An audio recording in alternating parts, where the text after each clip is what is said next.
Everyone, आज मैं doctor सुधा मित्तल। आज का टॉपिक निर्णयन प्रक्रिया, प्रोसेस ऑफ डिसीजन मेकिंग।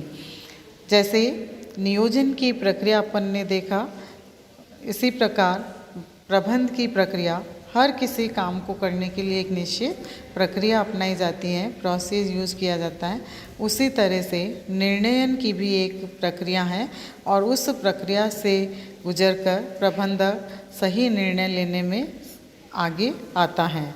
तो निर्णयन प्रक्रिया का तात्पर्य तथ्यों की पूर्ण रूप से जानकारी करने से है, क्योंकि बहुत सारे जो विकल्प हमारे सामने होते हैं तो उनमें सभी तथ्यों के माध्यम से उनका विश्लेषण करके सर्वश्रेष्ठ विकल्प का चयन किया जाता है, निर्णय लिया जाता है। तो इस प्रकार निर्णयकर्ता द्वारा किसी विशिष्ट स्थिति में किसी कार्य को करने का उत्तम तरीका, ढंग खोजने से है, ताकि समस्या का वैज्ञानिक, व्यवस्थित, उद्देश्यपूर्ण एवं कारणयुक्त ढंग से समाधान हो सके। निर्णयन एक क्रमबद्ध प्रक्रिया है जिसमें अनेक महत्वपूर्ण कदम होते हैं और उन्हें क्रमशः यानी क्रमबद्ध रूप से पूरा करना पड़ता है।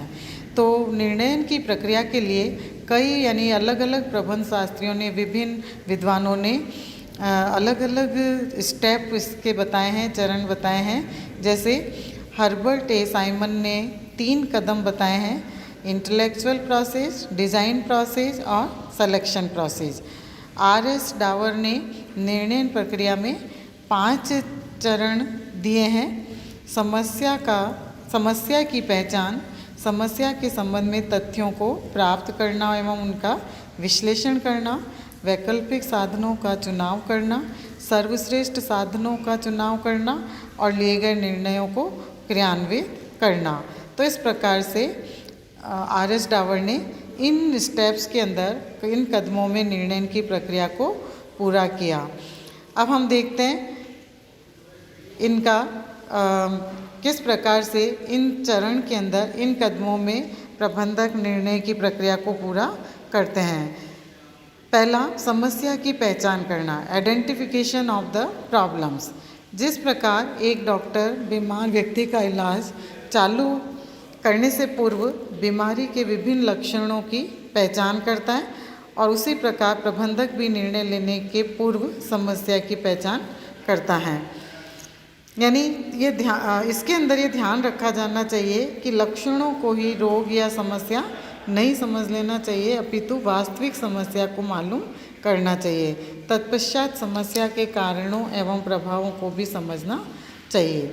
जैसे अगर एक डॉक्टर किसी बीमारी के लक्षण देखता है तो पहले उसका पूरा डायग्नोस करता है और वास्तव में क्या डिजीज़ है, क्या बीमारी है, उसके बाद उसका ट्रीटमेंट करता है, उस बीमारी को दूर करने के लिए दवाइयाँ देता है। तो प्रबंधक भी जितनी भी ऑल्टरनेटिव है, उसकी जो समस्या है उससे संबंधित विभिन्न विकल्पों को देखता है, उनकी जानकारी प्राप्त करता है और फिर उस वास्तविक समस्या को मालूम करता है और फिर उसके कारण और प्रभाव को जानकर उनको दूर करने का प्रयत्न करता है।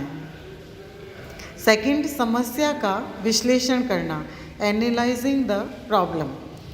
निर्णय प्रक्रिया के इस कदम में प्रबंधक समस्या के विश्लेषण का कार्य करता है और इसलिए वह व्यापक सूचनाएं एवं तथ्य एकत्रित करता है एवं उनके प्रभावों का विश्लेषण करता है।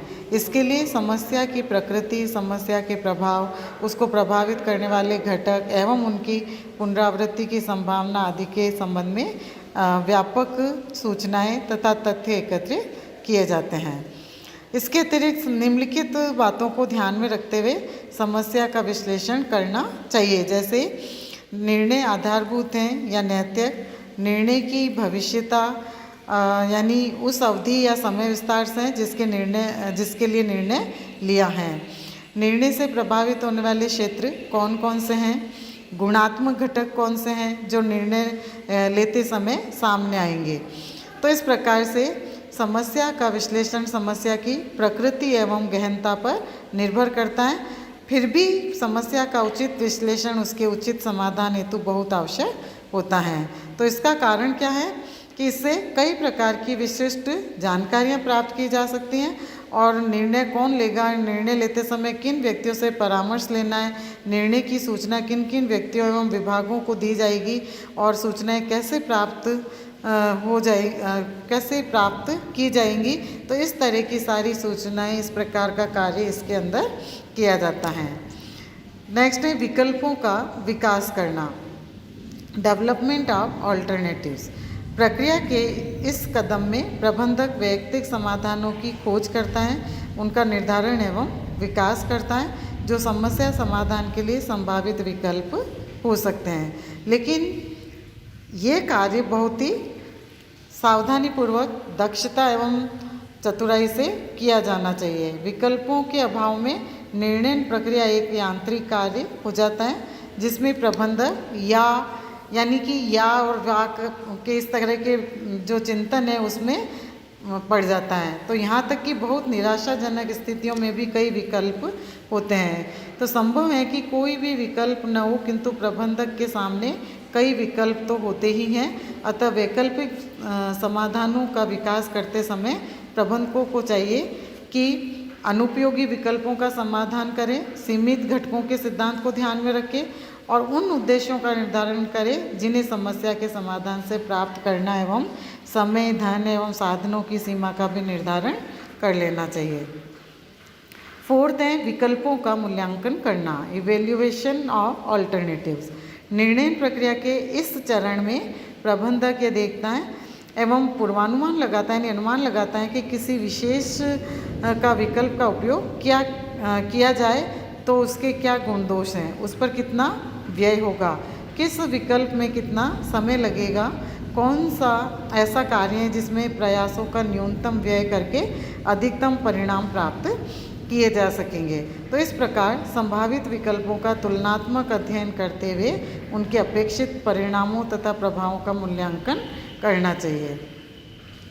फिर है सर्वश्रेष्ठ विकल्प का चयन करना, selection of the best alternative. निर्णय प्रक्रिया के इस कदम में प्रबंधक एक के अतिरिक्त अन्य विकल्पों को काट देता है अथवा एक विकल्प को अपनाकर विकल्पों की सूची को छोटा कर देता है। लेकिन ऐसा करने के लिए निम्नलिखित मापदंडों को आधारित करना होगा। प्रत्येक विकल्प में उत्पन्न होने वाली जोखिम को ध्यान में रखना, विकल्प ऐसा होना चाहिए कि न्यूनतम प्रयासों पर अधिकतम लाभों की उपलब्धि को संभव बना सके, विकल्प को क्रियान्वित करने वाले समय का तुलनात्मक अध्ययन करना चाहिए, संस्था के पास दैनिक एवं मानवीय संसाधन कितने उपलब्ध हैं, वांछनीय एवं संभावित दोनों में संतुलन स्थापित करना चाहिए।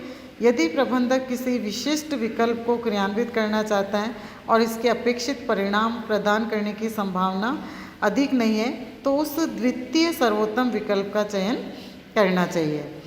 कुंज ओडोनेल ने कहा है कि एक प्रबंधक को सर्वश्रेष्ठ विकल्प का चयन करते समय निम्नलिखित मापदंडों का अनुसरण करना चाहिए। एक्सपीरियंस, परीक्षण यानी एक्सपेरिमेंटेशन, रिसर्च एंड एनालिसिस इत्यादि। निर्णय का क्रियान्वयन, फिर इसके बाद जो नेक्स्ट स्टेप है इम्प्लीमेंटेशन ऑफ डिसीजन। निर्णय के क्रियान्वयन हेतु निर्णय में अधीनस्थों एवं अन्य संबंधित पक्षकारों को निर्णय से अवगत कराना चाहिए। इस प्रकार सूचना निर्णय का चक्र पूरा होना आवश्यक है।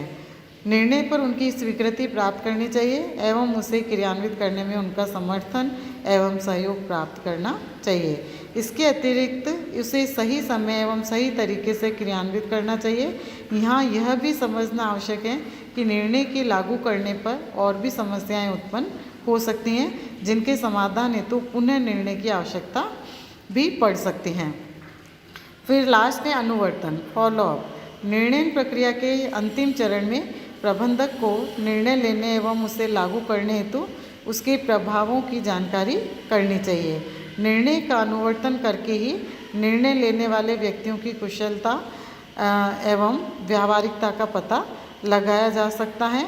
यदि निर्णय गलत हैं तो उसमें आवश्यक संशोधन किए जाने चाहिए और निर्णयों पर पुनर्विचार करने में किसी प्रकार का संकोच नहीं किया जाना चाहिए, क्योंकि अगर गलत निर्णय होगा तो पूरी संस्था प्रभावित होगी और उसमें कई प्रकार की हानि का सामना करना पड़ सकता है। तो इसलिए निर्णय एक इम्पॉर्टेंट कार्य है और प्रबंधकों के द्वारा इस प्रक्रिया के अनुरूप सही निर्णय का चयन, सही विकल्प का चयन किया जाता है और उसके आधार पर सही निर्णय लेने का प्रयास किया जाता है।